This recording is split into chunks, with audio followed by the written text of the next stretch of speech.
Nós já, nesta manhã, já cantamos, né, como eu disse, a respeito da ressurreição, da crucificação, né, da importância da cruz nas nossas vidas e para todo aquele que ama e segue ao Senhor.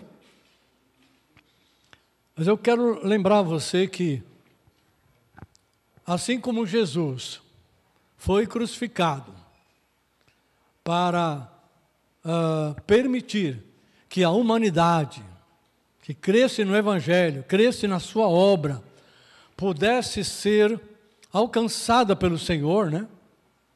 Através dessa morte e da ressurreição de Jesus, nós também, que cremos em Jesus, também nos identificamos com Ele.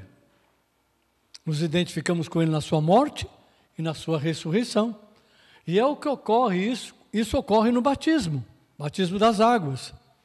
Mas não apenas a cerimônia do batismo, mas em todos os nossos dias, em todo o nosso viver, nós temos que viver identificados com Jesus.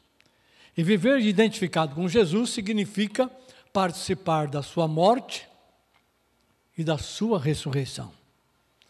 E aí você pode perguntar, de que maneira no nosso dia a dia isso ocorre? Do que nós fomos crucificados? Ou morremos para o quê? Então eu quero ler aqui alguns versos que nos ajudam, todos eles na carta de Paulo aos Gálatas. Eu já li no começo do culto os versos do primeiro capítulo, que diz que Jesus se entregou a si mesmo pelos nossos pecados para nos arrancar deste mundo perverso, segundo a vontade de nosso Deus e Pai. Então, quando ele fez isso, através da sua obra, ele estava fazendo a vontade do Pai. Mas em Gálatas capítulo 2, versos 19 e 20, diz que, através de Cristo, nós recebemos uma nova vida. E essa nova vida está expressa nesses dois versos do capítulo 2. Diz, porque eu, mediante a própria lei, morri para a lei, a fim de viver para Deus. Estou crucificado com Cristo. Logo, já não sou eu quem vive, mas Cristo vive em mim. E esse viver que agora tenho na carne, vivo pela fé no Filho de Deus, que me amou e a si mesmo se entregou por mim. Morri para a lei. Antes de conhecer a Cristo, nós tínhamos que seguir a lei de Deus. Não conseguíamos, porque o pecado habitava em nós. E nós não tínhamos condição de fazer a vontade de Deus segundo a sua lei. Isso nos condenava perante Deus. Isso nos tornava filhos da ira, filhos da desobediência.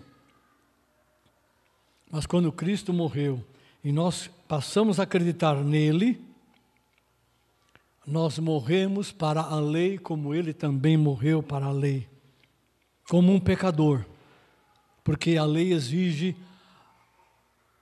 a condenação do pecador. E Jesus, como morreu como um pecador, mesmo não sendo um pecador, mesmo não tendo pecado, mas ele carregou os nossos pecados, a fim de viver para Deus. Quando ele ressuscitou, passa a viver para Deus. E nós também, quando nós cremos em Jesus e nos batizamos, nos identificamos com ele na sua morte e na sua ressurreição. E passamos mais não agora a viver para obedecer à lei de Deus, que é na forma de mandamentos, mas passamos a viver a vida de Cristo. E pela graça de Cristo, pela graça de Deus em Cristo, nós recebemos poder para cumprir a vontade de Deus, que antes, no pecado, nós não conseguíamos. Mas tem mais, não morremos apenas para a lei.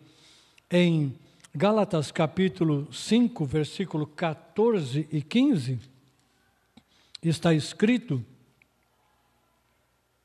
porque toda a lei, Gálatas 5, 24, 25, troquei aqui. E os que são de Cristo Jesus crucificaram a carne, com as suas paixões e cobiças. Se vivemos pelo Espírito, andemos também pelo Espírito. Este verso 24 diz que nós, uma vez em Cristo, crucificamos a carne. O que é a carne? É aquela velha natureza que herdamos de Adão e que não tinha poder para vencer o pecado. Sucumbia diante das paixões, das cobiças, dos desejos, né? E fazia a vontade da carne. E a Bíblia diz claramente que quem faz a vontade da carne não faz a vontade de Deus. A carne compete ou se opõe àquilo que é do Espírito. Então, através da morte de Jesus, quando nós nos identificamos com Ele, nós também crucificamos a nossa carne. Nossa carne foi crucificada, morreu para não dominar a nossa vida. Mas tem mais. Em Gálatas 6, verso 14 e 15, está escrito desta forma: mas longe esteja de mim gloriar-me, senão na cruz de nosso Senhor Jesus Cristo, pelo qual o mundo está crucificado para mim e eu para o mundo. Pois nem a circuncisão é coisa alguma, nem a incircuncisão, mas o ser uma nova criatura. Com a morte e a ressurreição de Jesus, Deus estabeleceu uma nova criação na terra.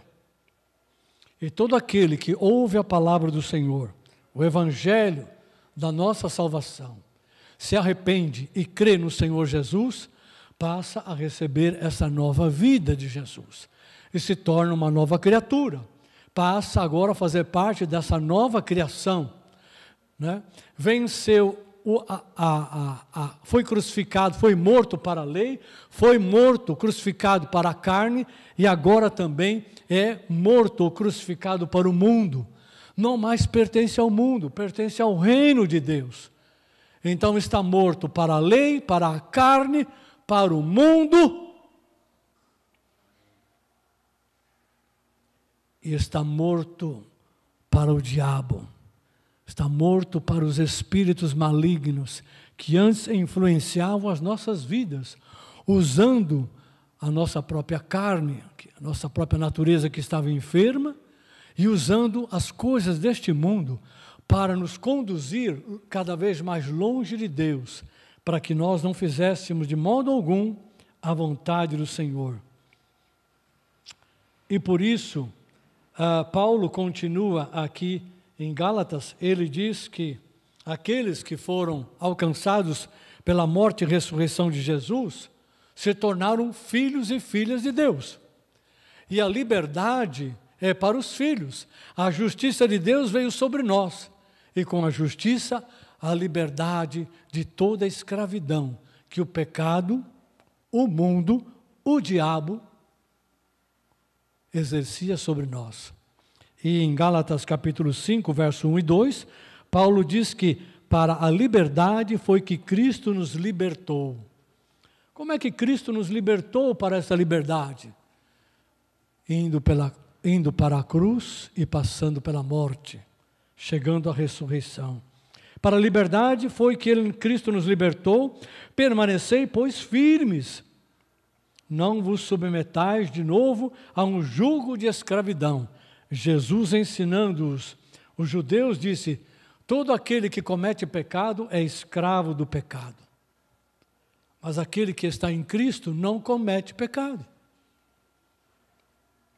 Aquele que anda no Espírito não anda no pecado.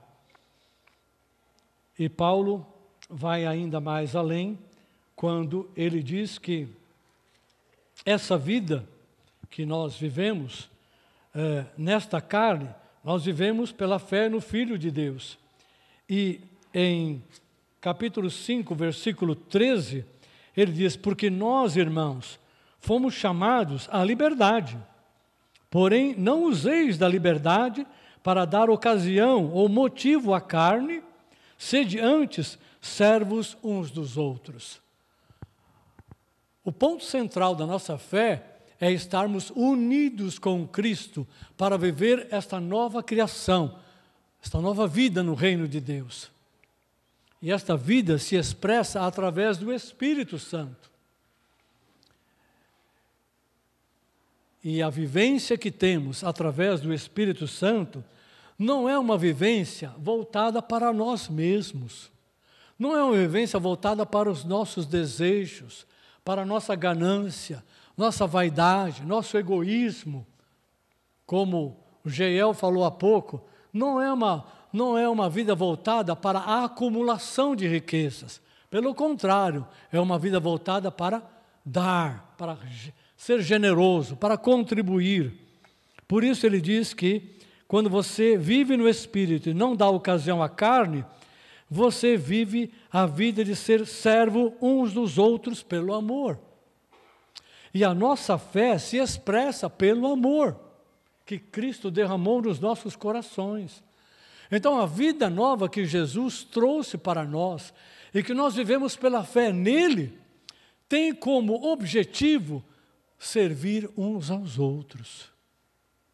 Porque é o oposto do que fazíamos antes de sermos alcançados pelo Senhor. E para finalizar isso, no capítulo 6, verso 1 e 2, Paulo diz: irmãos, se alguém for surpreendido em alguma falta, vós que sois espirituais, corrigi-o com um espírito de brandura, e guarda-te para que não sejais também tentado. Ajude o seu irmão, sua irmã, a se livrar do peso da tentação ou do pecado. Mas lembre-se que você também está sujeito a sofrer isso. Então faça isso com amor, com brandura, com misericórdia. Mas ajude-o. E no verso 2 ele diz: levai as cargas uns dos outros, e assim cumprireis a lei de Cristo. Posso ouvir um amém? Levai as cargas uns dos outros, e assim cumprireis a lei de Cristo. Queridos, a Bíblia é clara, e você conhece essa palavra, que Jesus se sacrificou por nós.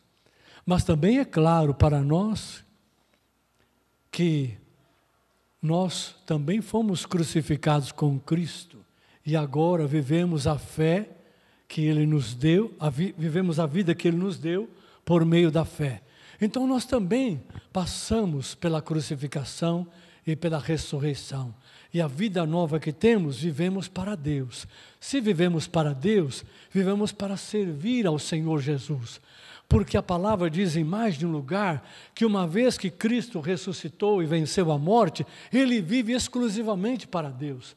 Não que antes Ele não vivesse, mas agora Ele não vive mais para o mundo, não vive para a carne, não vive para tentar cumprir a lei, muito menos para agradar o maligno, ou para entrar nas teias, nas tentações do maligno, como Ele foi tentado, e você sabe muito bem. Ele vive para Deus. Se Cristo vive para Deus, se nós estamos em Cristo e seguimos a Jesus, nós vivemos para quem? Para nós mesmos? Para agradar o mundo? Para embarcar nas tramas e nas ciladas e nas setas do maligno? Claro que não. Nós vivemos para Deus. E viver para Deus significa servir uns aos outros, levar as cargas uns dos outros. Eu tenho muito pouco tempo agora aqui. Nós já estamos para encerrar este culto. Mas eu quero lembrar que no dia 9 agora, semana próxima, nós vamos completar nesta igreja 52 anos. Estou usando aqui a camiseta do cinquentenário, né? Porque também nessa pandemia nós não tivemos muita chance de fazer uma camiseta nova, né? Com 52. Mas dia 9 nós completamos 52 anos desta obra. E esta obra não nasceu no mundo, nasceu dentro da igreja.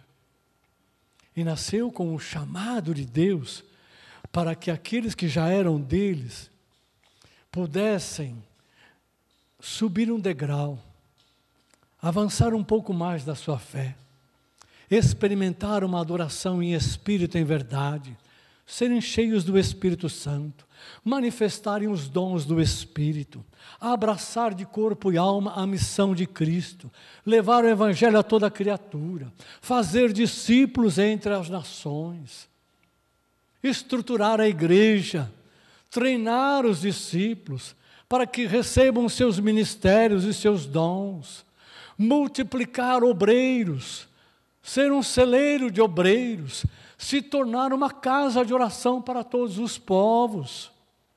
Porque naquele momento isso não estava acontecendo.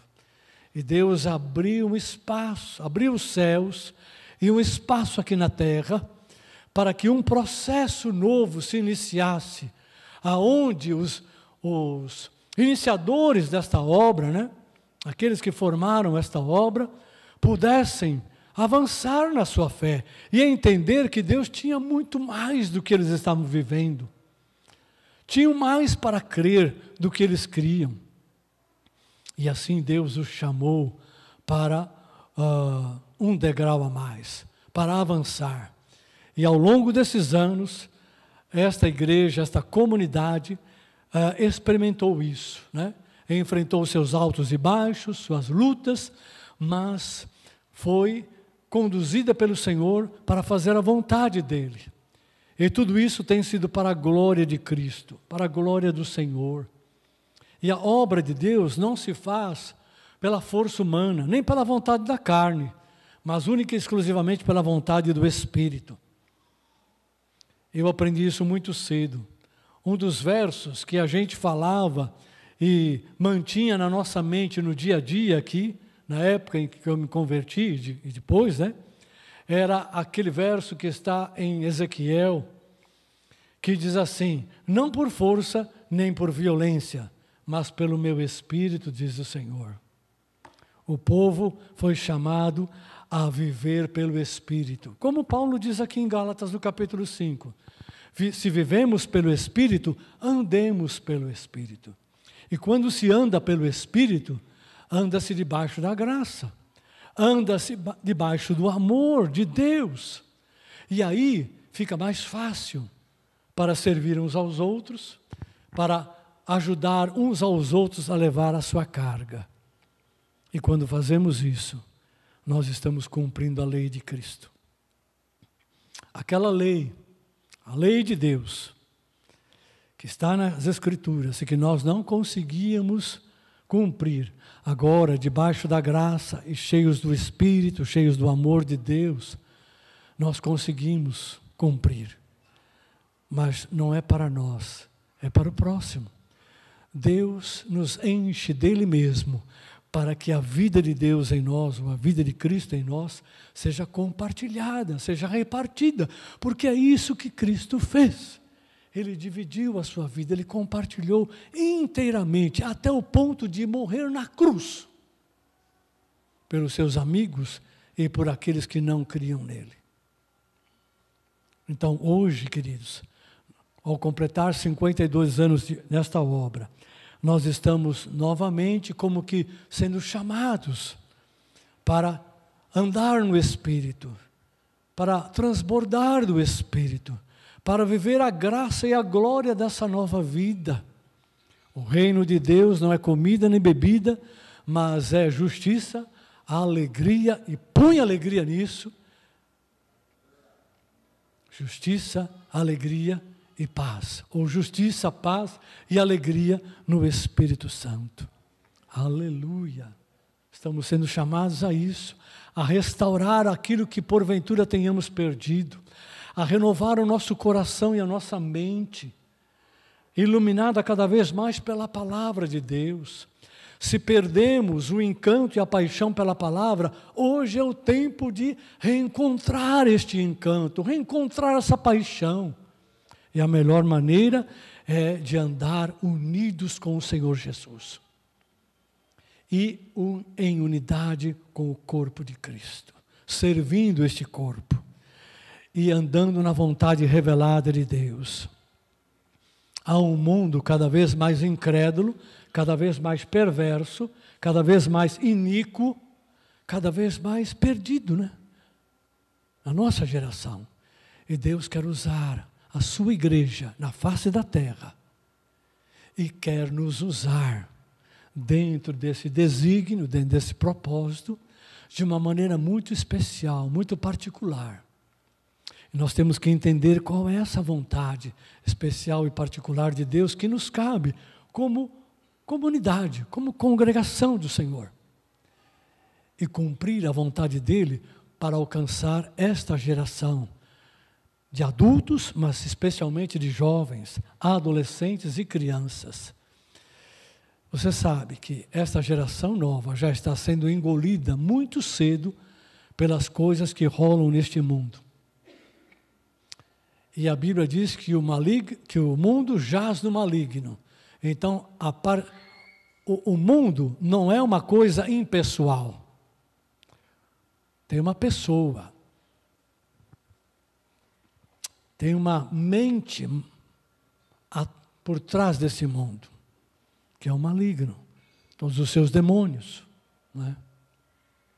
E que vai exacerbando a ganância do mundo, das pessoas, vai exacerbando o viver para si mesmo. As pessoas fazem o que fazem no mundo, e a gente muitas vezes pode reprovar, porque eles são mais amantes de si mesmo do que amantes do próximo, ou amantes de Deus. Por isso que fazem o que fazem. A igreja é o contraponto desse mundo. Mas não é um contraponto apenas para apresentar um credo diferente, uma ideologia diferente, uma conduta um pouco diferente. A igreja faz o contraponto se tornando uma coluna da verdade, no mundo que está removendo a verdade de todos os níveis da sociedade. A igreja tem que andar na verdade. E a igreja é a luz do mundo, disse o Senhor, e sal da terra. Se nós como igreja não formos isso em Cristo Jesus, pelo poder do Espírito Santo, nós não vamos cumprir a vontade de Deus. E Deus não vai poder se revelar a esta geração e tocar esta geração através dos nossos lábios, das nossas mãos, dos nossos pés, fortalecidos e movidos pelo grande amor de Cristo que agora está em nós. Vamos levar as cargas uns dos outros, amém? Permaneça em oração dia após dia. Ore pela sua família, ore pelos irmãos, ore pela igreja, ore pela obra de Cristo. Ore para que, neste tempo, o Senhor restaure a sua igreja, renove a mentalidade de cada um, santifique cada vida e encha do Espírito Santo, para que a gente possa não apenas ter vida no Espírito, mas andar no Espírito. Aleluia! É um grande desafio? É. É uma grande obra? É. Mas não é obra de homens, é obra de Deus. E Deus opera esta obra pelo seu Espírito que habita em nós. Deus quer revelar ao mundo os seus filhos e filhas. Isso eu vou deixar para você pensar um pouco mais. E está na hora de que os filhos e filhas de Deus virem a luz e serem revelados a este mundo. Aleluia. E filhos e filhas de Deus revelados não compactua com o diabo, nem com as coisas mundanas, nem com as coisas da carne, nem com todo tipo de injustiça e de malignidade. Aleluia. Querido Pai, em nome de Jesus, liberamos a Tua palavra, relembramos, na verdade, a Tua palavra nesta manhã, no contexto desta ceia, lembrando do sacrifício de Jesus e de como, Senhor, o Senhor aplica esse sacrifício em nós, também nos tornando mortos para o pecado, mortos para este mundo, mortos para a carne, mortos para todo e qualquer aceno do maligno em nossas vidas e em nossas famílias. Neste tempo novo que o Senhor tem aberto sobre a Tua igreja, nós te clamamos, move em cada um de nós e em todos nós, querido Pai. Ajuda-nos, ó Deus, a caminhar dia após dia e permita ao Senhor que a sua igreja seja restaurada em tudo aquilo que de alto valor ela tem perdido, e ainda lhe seja acrescentada novos valores, novas riquezas, para que debaixo das riquezas de Cristo, debaixo do amor de Cristo e no poder do Espírito Santo, nós possamos caminhar, cabeça erguida, braços e pernas fortalecidas, para obedecer à vontade do Senhor, e que a glória do Senhor seja manifesta sobre esta terra, e o Evangelho possa ser proclamado, e todo aquele que é chamado para o reino possa ter a oportunidade de ouvir e de se dobrar perante o Senhor. Ajuda-nos, ó Deus, a cumprir a lei de Cristo. Ajuda-nos a fazer a Tua obra pelo Espírito Santo. Ajuda-nos, Senhor, a servir a Jesus, para o qual todos nós fomos chamados. Em nome de Jesus. Amém, Senhor. Amém, glória a Deus. Queridos, nós vamos encerrar. E em seguida nós vamos abençoar todas as famílias que aqui estão. Antes disso, queremos abençoar aqueles que estão nos acompanhando pela rede social do YouTube e aqueles que virão nos acompanharão posteriormente. Então, vamos agradecer ao Senhor nesta hora. Convido a todos a ficarem em pé. Nós vamos agradecer ao Senhor mais uma vez. Querido Pai, em nome de Jesus, foi e continua sendo um privilégio para todos nós buscarmos a Tua face e dar ao Senhor a glória que lhe é devida. A nossa oração é, Senhor, continue tocando e alcançando as nossas famílias, nossos familiares, aquelas pessoas que fazem parte do nosso relacionamento. Usa as nossas vidas no poder do Espírito Santo. Concede-nos a Tua palavra viva e eficaz e põe a Tua palavra em nossas bocas para que nós possamos abençoar aqueles que cruzam o nosso caminho ou convivem conosco. Seja presencialmente, seja através da internet, de forma virtual, mas que sejamos, Senhor, influenciadores do reino de Deus, através do poder do Espírito, na graça do Senhor. Pai, em nome de Jesus, nós abençoamos aqueles que estão nos seguindo, aqueles que nos acompanham, agora, neste momento, e posteriormente. Oramos para que a bênção do Senhor esteja sobre eles, sobre os seus lares, sobre suas famílias, sejam cheios da graça do Senhor, da paz e da misericórdia cobrindo as suas vidas, que o Senhor guarde a sua entrada e a sua saída, que o Senhor os livre do mal e todo embuste, armadilha de toda perversidade deste mundo, toda cilada de Satanás. Que o Senhor guarde e que o Senhor faça prosperar a obra das suas mãos, que eles entendam que a obra das suas mãos, aquilo que eles fazem, é santificado pelo Senhor, e que eles possam fazer como se fosse para Cristo Jesus, e que o Senhor mesmo abençoe a obra das suas mãos, para que tenham fruto, para que eles sejam abençoadores, e o Senhor mesmo abençoe os seus lares, supra as suas necessidades, dê a eles a abundância da sua graça, suprindo e liberando a tua bênção, junto com a justiça, a paz, o amor e a esperança do Senhor. Não falte sobre as suas vidas e nem sobre os seus lares. Abençoamos suas vidas e famílias, em nome do Senhor Jesus Cristo. Que a paz do Senhor permaneça em vocês e nos vossos lares. Amém, Jesus. Quando puderem, estejam conosco todos os domingos, às 10 horas da manhã. E se puder, participe dos grupos de comunhão, né? Você pode entrar em contato conosco pelas redes sociais, deixar ali a sua mensagem. Deus te abençoe, em nome de Jesus. Amém, Senhor. Glória a Deus.